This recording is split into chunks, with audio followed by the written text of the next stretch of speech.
This is Goku-san DBZ, and today I am starting the beginning of Fantasy Theme Month for the month of May. And also, I am ending top 10 lists because most YouTubers and people in general do top 10s. So I want to give a little bit more originality or some to the number. So I'm going to start doing top 12 lists for any topics. And that's because I want to go 2 steps beyond other YouTubers and Watch Mojo. But today will be the top 12 fantasy books. And 2 other future top 12 lists I'm working on is top 12 fantasy themed movies, which will mean it must be predominantly fantasy. That goes for books, movies, and also another special list I'm working on, top 12 Final Fantasy games and top 12 fantasy theme video games. But for today, fantasy books. Now, this will be limited to no more than 2 books per franchise on the actual list. So it made it kind of tough to choose some, but here's number 12 on the list. I'll do my voice. Coming in at number 12, Charlotte's Web. Some people may consider Charlotte's Web not a fantasy thing, but it really is if you think about it. I mean, Wilbur the pig talking, Charlotte the talking spider, and of course Templeton the rat.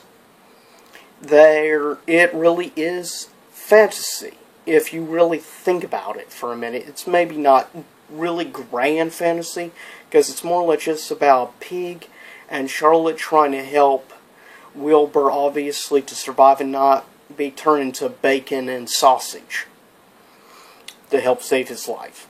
But it's a really good book. I recommend, if somebody hasn't read Charlotte's Web, I highly recommend the book. By the way, this is a list together of some of my personal favorites, not a neutral top list like some. Coming in at number 11, Percy Jackson, The Olympians, The Lightning Thief. And obviously, since it's Lightning Thief, it's the first book. Now, I've only read 3 out of the books in the series, but I very much, without a doubt, liked Lightning Thief more than the other books in the franchise.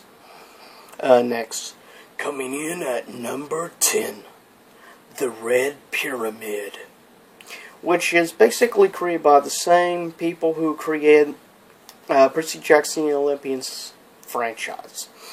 But it revolves around, obviously, Egypt instead of the Greek gods. And the main bad guy villain is Set.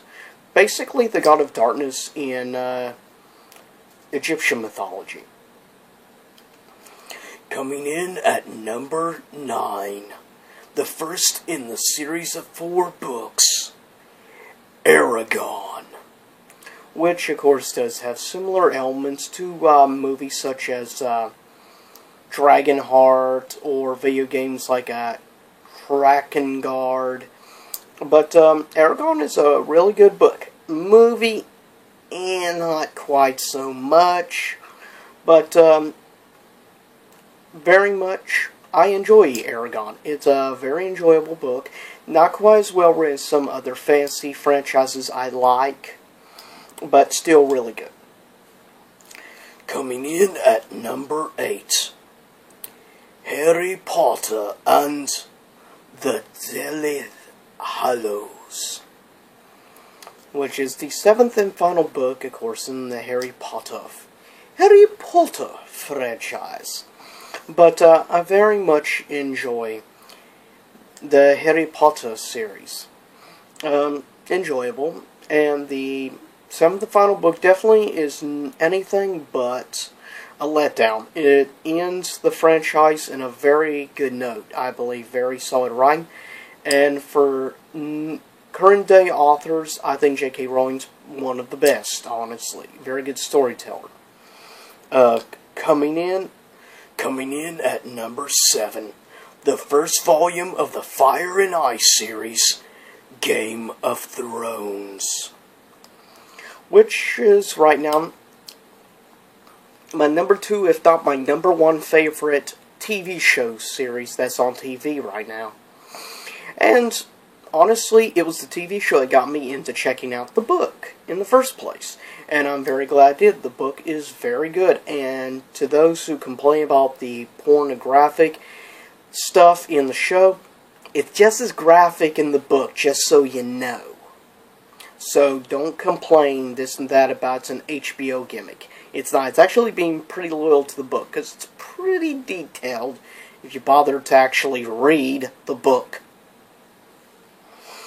Anyways, coming in at number 6, originally created by J.R.R. Tolkien, finished by Christopher Tolkien, The Children of Hurin, which does take place, of course, in Middle-earth universe, since it's a Tolkien book. It basically takes place thousands of years before Lord of the Rings in The Hobbit. And it actually shows the origins of Middle-earth and how Sauron and others end up rising up to power eventually. It clears the way and helps you understand. So basically it's a prequel, is what it is. It's a really solid book, though, and it really stands out on its own, I believe. It was a great piece of art. And if you've never read the book, I personally recommend it. If you consider yourself a fan of The Hobbit or Lord of the Rings, I recommend The Children of Hurin. Coming in at number 5, Harry Potter and the Philosopher's Stone, or for Americans, Harry Potter and the Sorcerer's Stone, which is the first book, of course, in the franchise. Very good. Why they had to change the name to Philosopher's Stone, or change it to Sorcerer's Stone from Philosopher's Stone? Maybe because I guess they figure less American children know what a philosopher is and more likely understand the definition of sorcerer, of course, over philosopher. Unlike British children, which understand more about philosopher and Philosopher's Stone, which was created through alchemy. I recommend you actually check out different works on Philosopher's Stone. Coming in at number 4, from C.S. Lewis, the prequel to the beginning of the Chronicles of Narnia, The Magician's Nephew, which of the books on this list is by far the shortest. It only ranges around 100 pages long. That's it. So, pretty short when you consider the length of most other books. But I very much enjoy it. And I highly recommend actually reading. It really fills in the gaps and helps you understand things in the other books later on in the Chronicles of Narnia. Next, coming in at number 3, The Lord of the Rings. Now, I know this is kind of wrong because it's 3 books, but really it's kind of hard to choose a favorite book. Movie-wise, it's hard, but I can actually choose a favorite Lord of the Rings movie. With the books, it's not quite so easy to do that. So, I'm afraid I'm going to have to give number 3 spot to Lord of the Rings trilogy. Not just one single book, because it's really too hard for me to choose what is the best of the series overall of those 3 books. But I'm counting it as one book. Coming in at number 2, from Philip Pullman, the Chapter 1 of the 3 parts of the Dark Materials trilogy, The Golden Compass, or known in England as Northern Lights. Just like the first Harry Potter, which was renamed for American audiences for some reason, they did the same thing with Philip Pullman, changing the first book from The Northern Lights to The Golden Compass. Now, some people believe it was because the movie was being called The Golden Compass, so they decided to change the name of the first book for American audiences. Anybody personally that knows me knows that I have, over the years, have become a major fan of Phil Pullman. He is my favorite current living book author, without a doubt. J.K. Rowling may go to like second place, and then Career Ice and Fire may be in third place, but without a doubt, Phil Pullman gets my #1 favorite current living author spot. A couple of honorable mentions.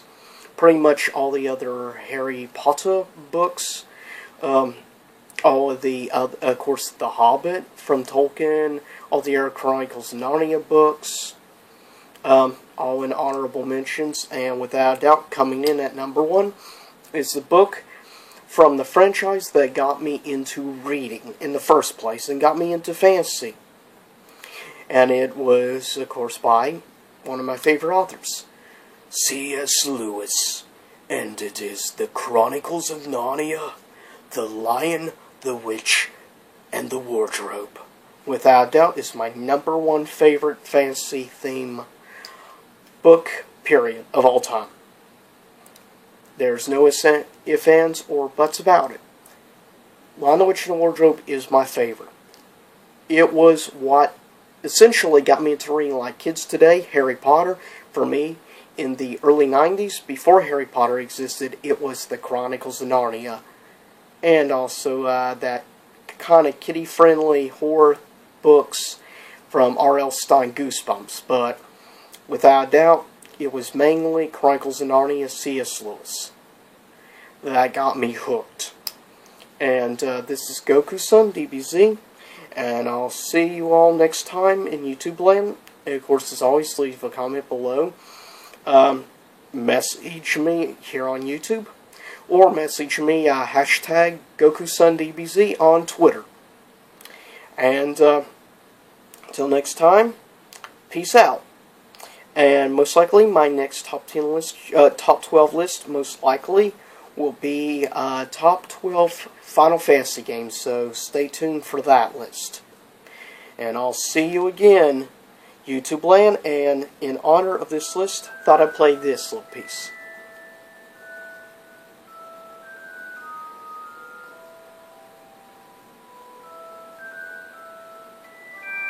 From my favorite composer, John Williams.